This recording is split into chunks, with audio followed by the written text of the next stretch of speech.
kata katoa. All of our students matter to us. But I can say to you that as a Dean of this faculty, postgraduate students matter to us enormously. First of all, I'm excited about the prospect that you want to continue studying. I think that's really exciting for the professions that you come from, or the careers you're involved with. But it's also exciting from the point of view of us as faculty teachers and researchers to work with people that want to take their study into the areas of research and further education. So we're excited. We're excited at your interest. We hope we can turn that interest into something that you find satisfying. We hope we can offer you programs and courses that you find rewarding and relevant. And certainly one of the things we want to hear from you is that our courses and programs are doing that. We welcome you here if you're doing taught postgraduate, if you're doing postgraduate thesis work or dissertations, and if you're here to do doctoral study. It really matters to us as a faculty. It really makes a difference to the life of our faculty to have you engaged and involved with us. So I just want to say to you as a Dean that your interest matters. If we can capitalise on that and help and support and work with you productively for you, then that's going to be mutually beneficial. So thank you for being here. Thank you for putting this first step towards further study. And I hope we can convert it for you. All the very best. I know that if you do get into it, it will be hard work. I know that the vast majority of you are probably in full-time work and are trying to do study alongside that. I can empathise with that. I did my doctoral degree while I was in full-time work as well. I know how hard that is. I know how much commitment that takes. And I know at times how you wish you'd never done it, and at times how you wish you need to pull out of it. But if you're in that situation, stick with it. So thanks very much. Thanks for being here. And I'll pass on to those who've got more detail for you about the way the program's actually developed. So all the very best. Thank you.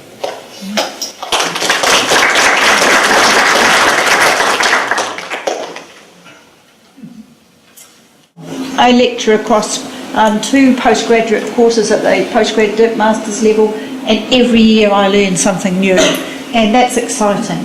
I learn lots from my research students as well. That's exciting. That engagement and discussion with my students I find really valuable, and I hope that you will also find valuable the engagement that you will have with other students and also with your lecturers. So, moving on.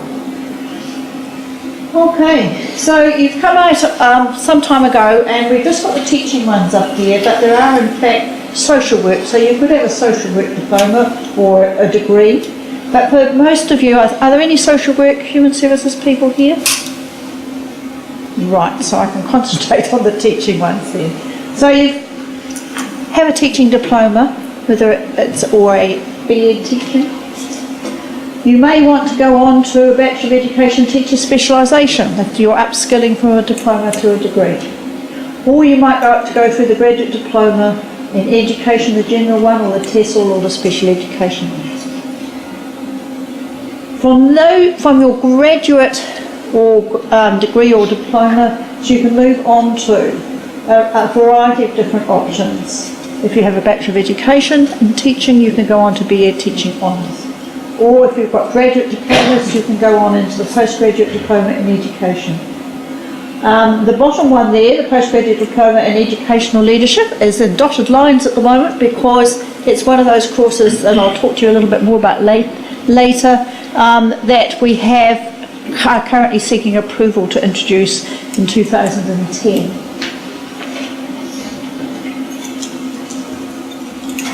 All right.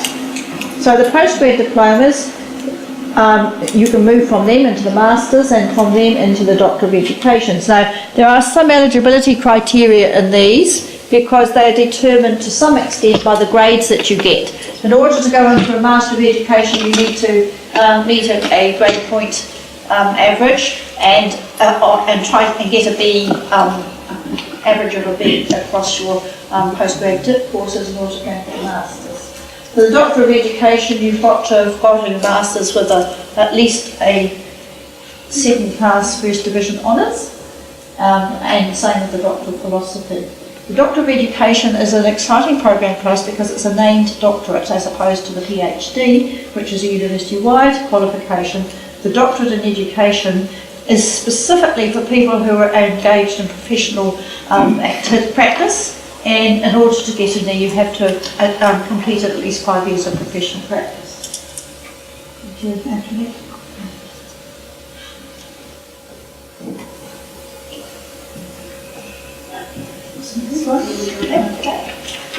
Now there are also programs on into the PhD and the EDD for people who are who have BA honours in education. Less likely to get into the EDD, so that's not because you need that 5 years professional practice for eligibility into that. But you can go from a BA into a BA honours, postgraduate diploma in arts, into Master of Arts in Education, and into a PhD that route if you progress instead. So there's other options. So if you happen to be somebody who's doing a Bachelor of Arts at the moment and majoring in education, you can in fact go on into the PhD in education at that point, if you've got the grades again. Thank you. And social work similarly, we don't have anybody here, but if you've got friends, family who are engaged in social work, then there are postgraduate programs for them as well. Postgraduate certificates and professional supervision. And in fact, some teachers do the postgraduate certificates and diploma and professional supervision as well, although it has a prime emphasis on clinical supervision. It also meets the needs of a lot of teachers these days who are in fact supervising and mentoring beginning teachers. Might find that interesting. Now, some new programs that we have developed and we hope to be able to have online for 2010. In the university system, we can develop our programs, but we also have to send them to what is called the Committee of University of Academic Programs for approval, and that's a national body.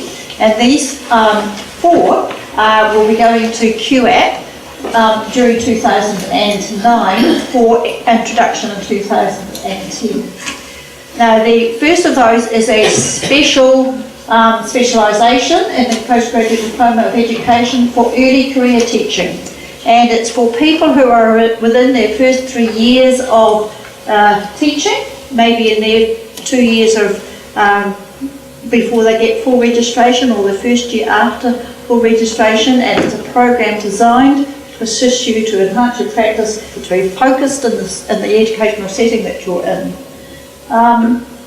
Then there's the Postgraduate Diploma in Educational Leadership and the Master of Educational Leadership. Both of those, as you can see, have a focus on leadership. Now, these are new in 2010 because we're shifting, changing the title. We used to have, well, we still do, because it's on the books at the moment, a postgrad and a Master in Educational Management.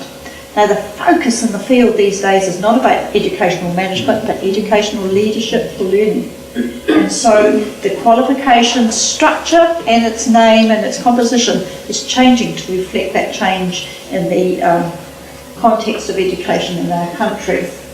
And then we have a Master of Professional Studies in Education. Now, the Master of Professional Studies is a qualification that already exists in the university, and there are 3 other specialisations, one about political studies, another about language teaching, and something else. They're located in the Faculty of Arts, but what we have developed is a new specialisation for education. Now, the interesting thing about this is that people who have qualified as a teacher in a 1-year graduate diploma of teaching, whether it be primary, early childhood or secondary, and we have large numbers of students who go through our grad dip courses each year here, and who have done that and on top of another degree. So they've got a first degree, whether say it's in history or town planning or whatever it happened to be, and they come in and do usually a year's course in teaching, then they can move directly into a Master of Professional Studies in Education. Or it's for people like the phys editors who have done a 4-year degree, which is content subject based as well as preparation for teaching, and so they can move into a Master of Professional Studies in Education too. So we're hoping to bring those online. So particularly I think for people who have completed the grad dips and primary, secondary, or early childhood, that's a new course for you to look at next year. And now that will consist of a course on research methods, a content-based course in your area of interest. So if you're a history teacher, you probably want to do something either in history education or maybe even a history course, because we've allowed for that. And then a 60-point or half the time dissertation, very focused in your area of practice. So that's an opportunity that we're quite excited about as well. So all of those 4 new qualifications that we hope to get online in 2010, we're very excited about those. We hope that they will, QAP will agree to them. They're there at the moment, we're waiting for their decision. Thank you.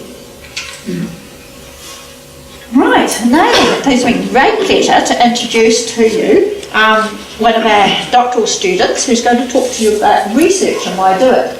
And Melanie is quite a special person actually. She's a common scholar.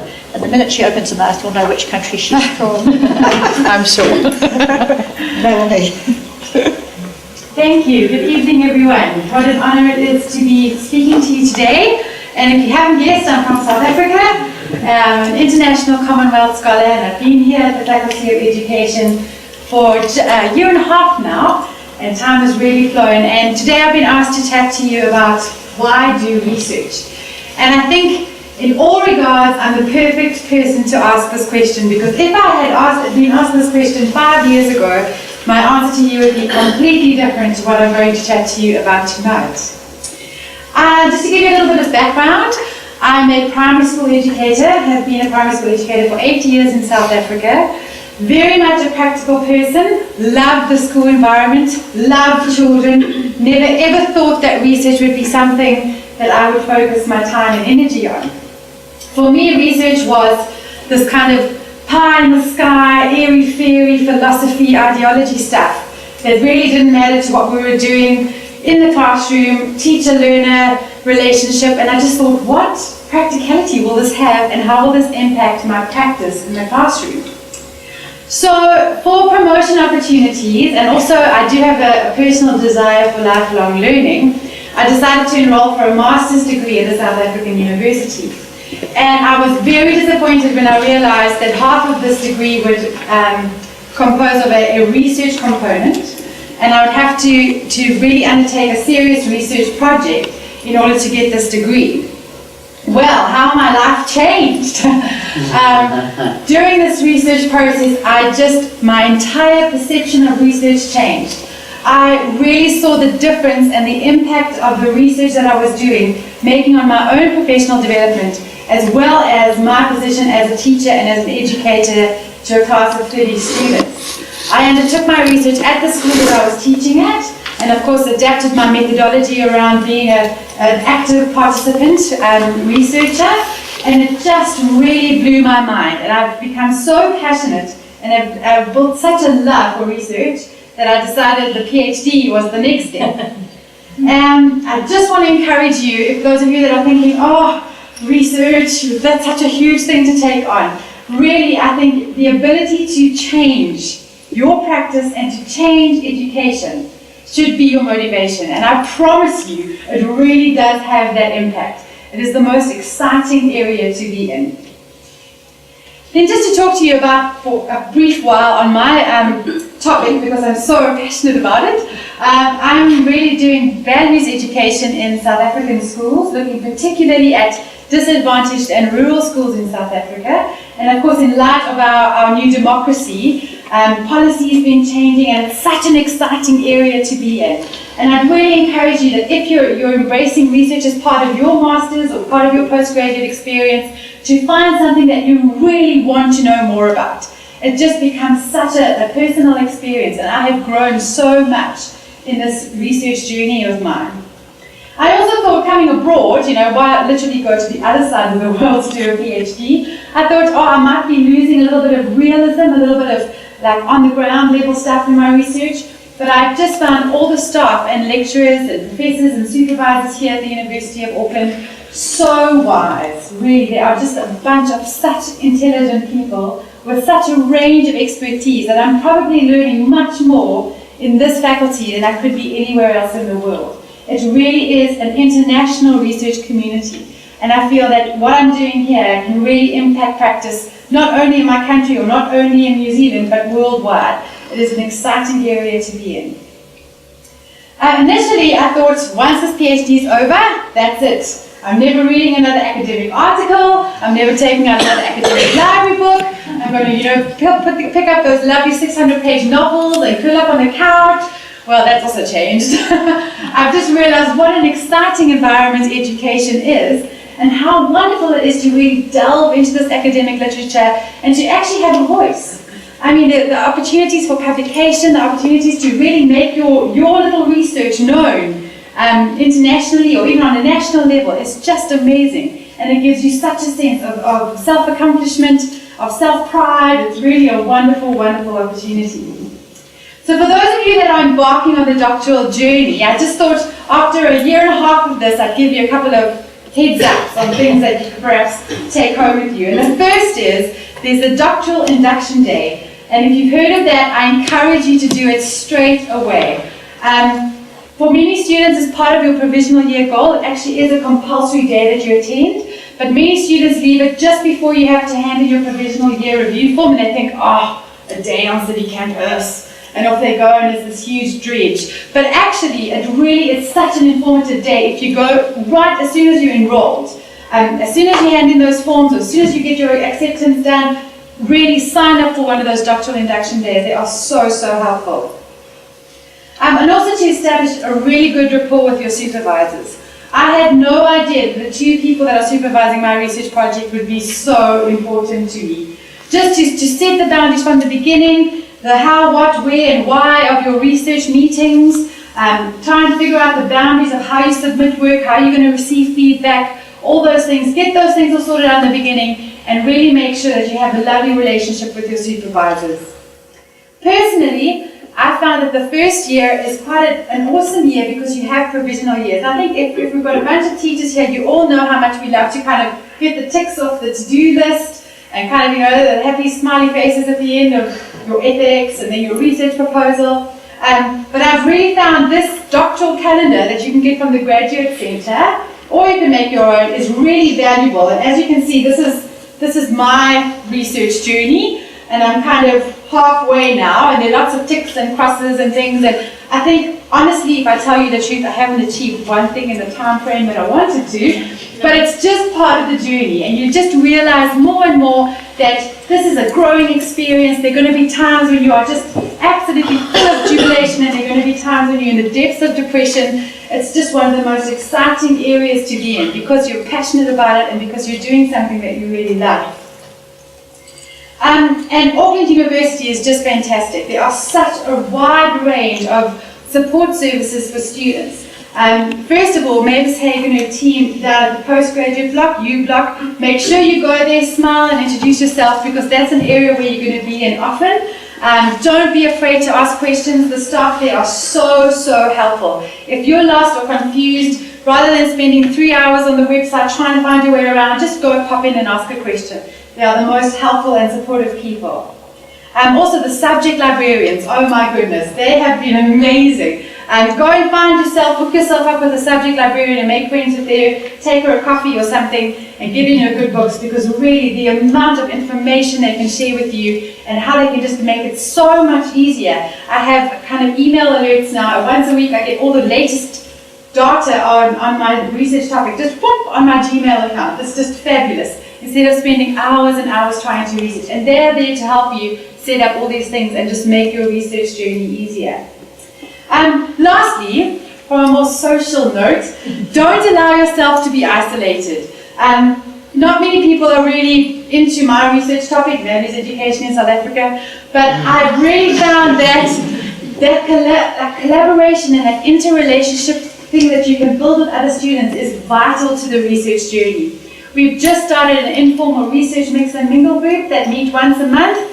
We are all doing completely different things. I'm a PhD, we have many B.Ed honours students that are undertaking a research component, PG Dips, master students, and the information that's coming out of that collaboration is just amazing. I'm learning things from B.Ed honours students about how to classify your work, how to analyze your work, how to just keep things in order. And it's just an amazing way to just make your research journey more meaningful to you. I'll be back at our block after this, and please feel free to come and chat to me if I can give you my email address, or I'd love to help you. It's just such an exciting time, and well done to you for taking the step on postgraduate study, and I wish you all the best for the future. Oh, welcome everybody. I don't think I need to say too much because Melanie did a great job with the subject librarian section. That's just what I was going to talk about, for one of the things. Welcome, congratulations on your decision to study postgraduate work. And if you haven't quite decided that, maybe we can tip you into a decision. My name's Moselen. I'm one of the subject librarians over at the Sylvia Library, and this is Sue Bradley, who's the other one. And the reason that Sue's name is not on there was that originally she wasn't going to come with me, and then we've been somewhere else, and she said, oh, I'll come over and have a talk to the students as well. So I don't want to spend too much time with you tonight about library services, but just to say that we are called the Sylvia Library. We're based just over there, and by all means come in and have a look around. We think we've got fantastically good resources there for you, and I'll go through some of those in a moment. But I thought you might enjoy seeing Sylvia. That's her on the right-hand side there, and a couple of pictures of her in her heyday teaching. There's this one here on the left top. She's actually in the United States, and this one lower down here that's got actually a little piece cut out of the corner of it is her early days teaching on the East Coast. And this colour photo, which was we took last year at the International Conference of Sylvia Centenary. This is her family, and it includes all of her children and her grandchildren.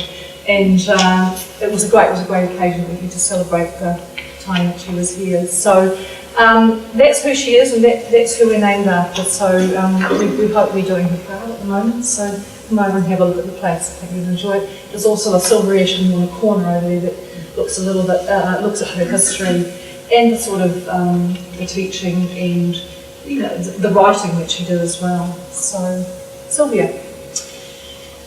If you come to study here, you'll become part of the University of Auckland, and you'll have access to all of the library collection, not just the collection that's here in terms of education.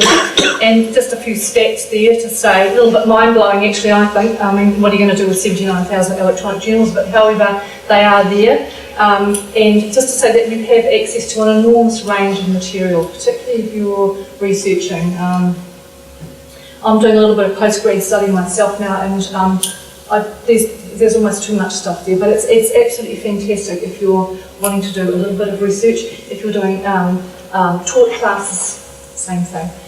We're there for you to come to us. We're more than happy to spend time with you, helping you work out how to get through the maze of databases and electronic journals and texts.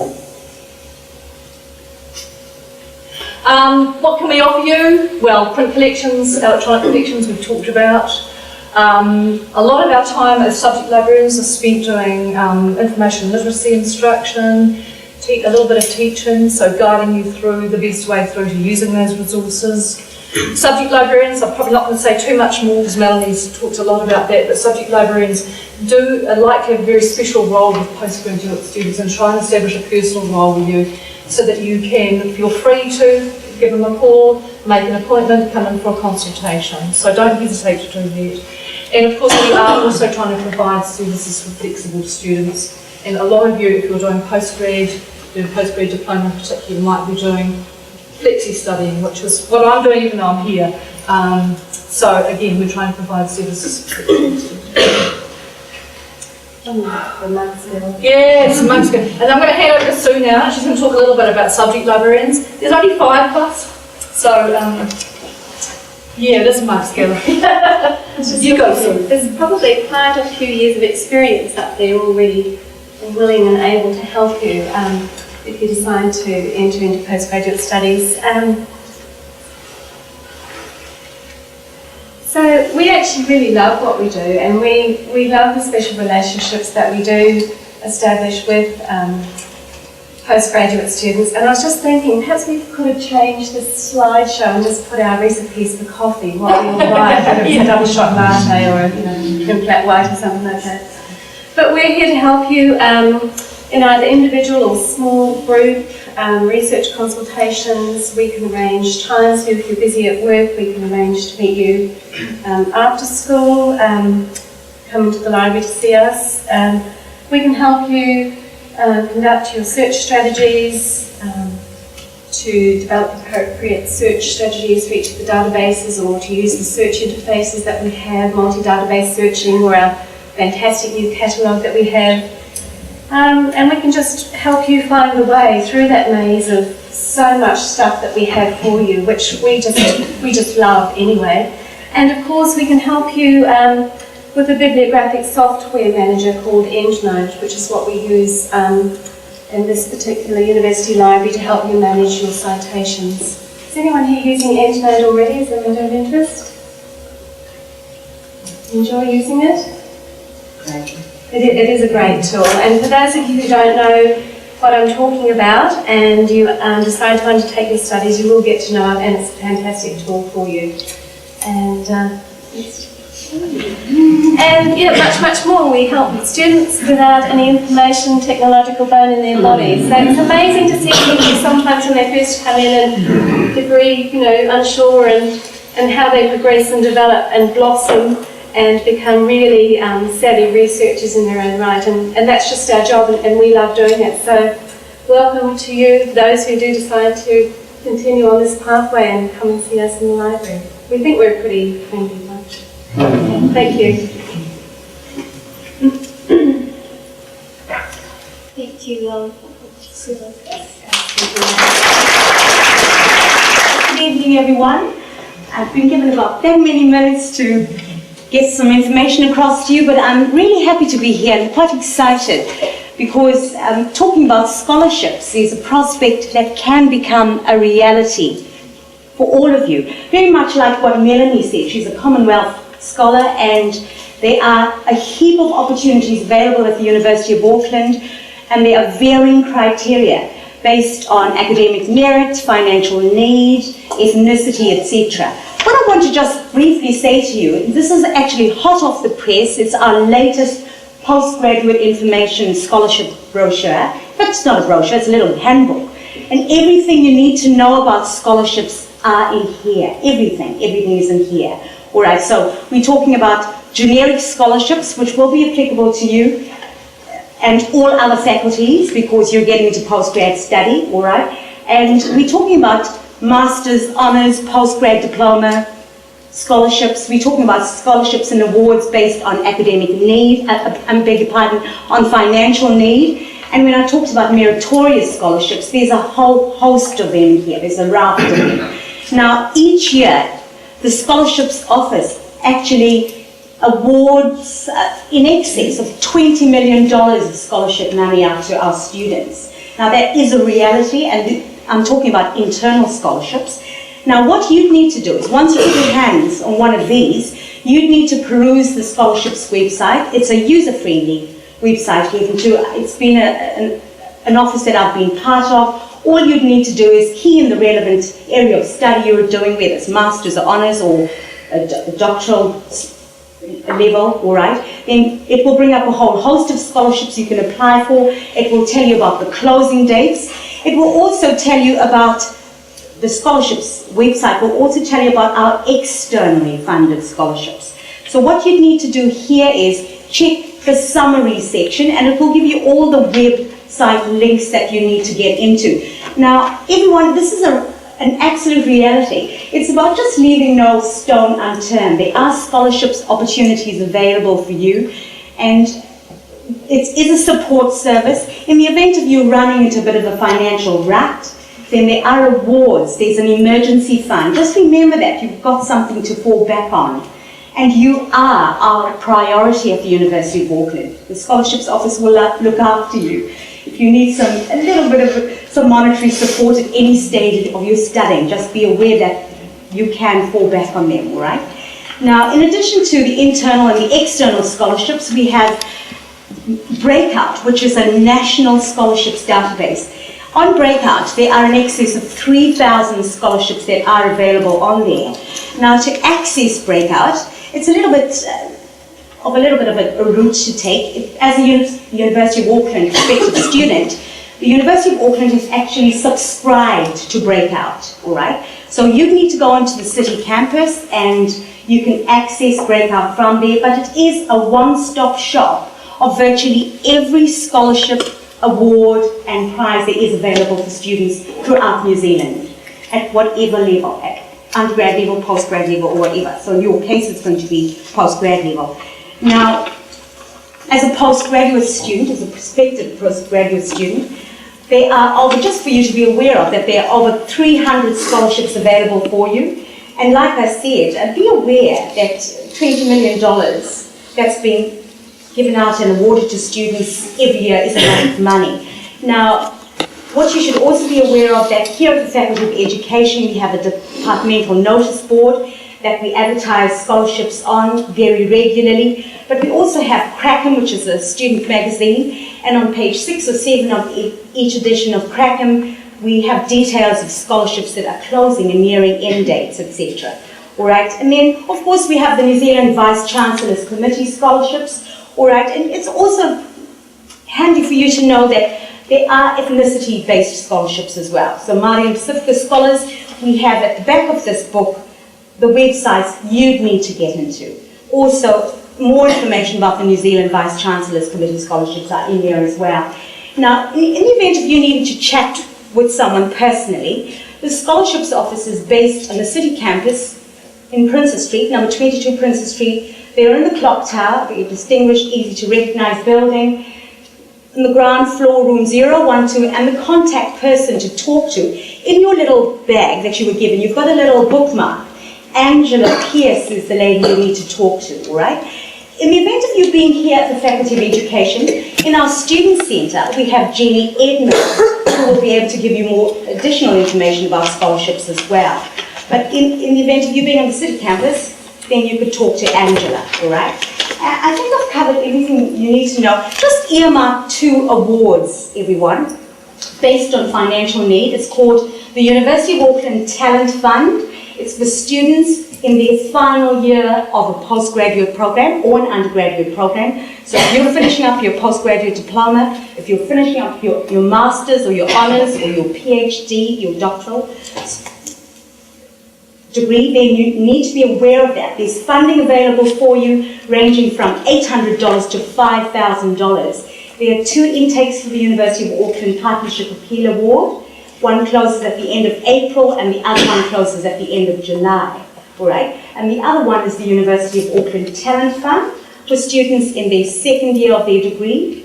So your postgrad, if you're in your second year of your PhD degree or your master's degree or whatever, then the Talent Fund is another option that you should consider applying for. It's both of them are based on academic merit, but they do look at students who are facing financial, a little bit of a crisis as well.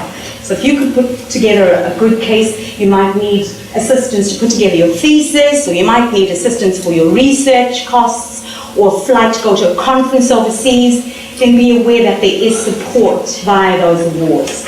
And last but not least, you have a student emergency fund that you can fall on. That's the ambulance at the bottom of the cliff, all right, but it is there for you to utilize. It's a support service that you've contributed towards, so please use it in the event of you needing it, all right?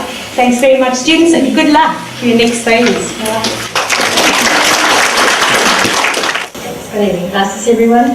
We offer a range of programs, as Antoinette said. The Graduate Diploma in Special Education has study awards for people who are wanting to work in early intervention, teachers who want to work in the hearing impairment field, vision impairment in early schools, as well as special teaching needs. So there's a wide range of fields that people might be wanting to go into.